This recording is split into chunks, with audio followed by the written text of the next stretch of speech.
Ooh.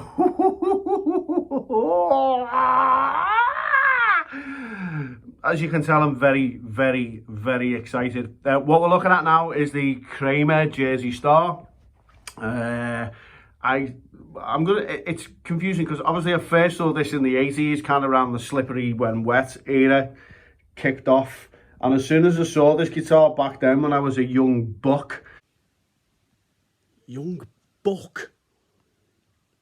I knew that I wanted it. Now, like most young guitar players, what I did was, I bought a set of these Stars and kind of stuck them on the fretboard, and obviously they came off, and that was kind of the way it was back then. It was the thing that you did. But I saw this guitar at NAMM last year, and after a brief conversation with Mr. Mark Agnesi, and he told me the price of this thing, I was like, really? It's going to be that cheap?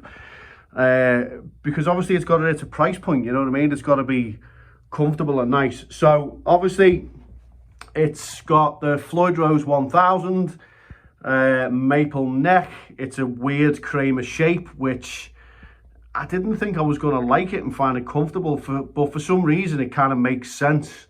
It's got the Seymour Duncans in all three positions, the mini switches which will split the bridge and it will split the neck. Doesn't have a tone control, and I think on some of the older ones that it does.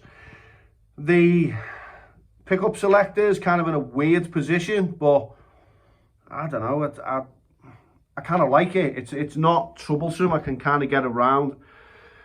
The neck is flat, it's not Ibanez, idiot flat.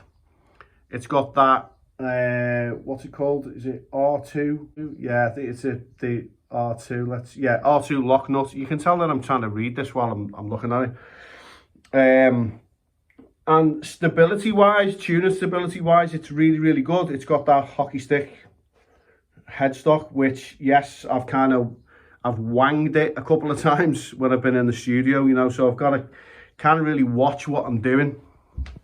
So price-wise, from the nice people at Anderton's, this is currently retailing in the UK at $899. It's quite a heavy beast. Let's just see if I can turn this round with my wonderful camera work. When I got it from the nice driver, obviously in there goes your Allen keys as well, but I've put them separately in a bag. I mean, I could put it there. It's made in Indonesia. The neck is really, really nice on this thing, like really quick, really smooth.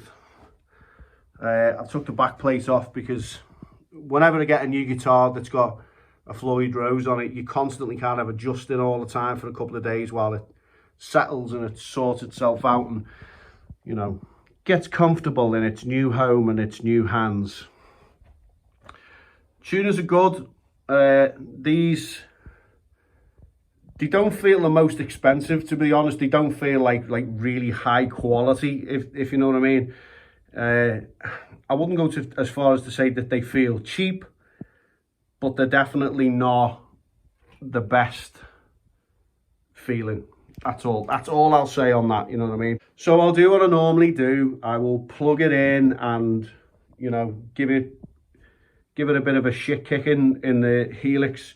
One thing I will say as well is that there will be absolutely no Bon Jovi covers. The reason for that is the nice people at Mr. Bon Jovi's office just don't like YouTubers doing Bon Jovi covers, and we tend to get copyright nailed straight away. So, yeah, that's it.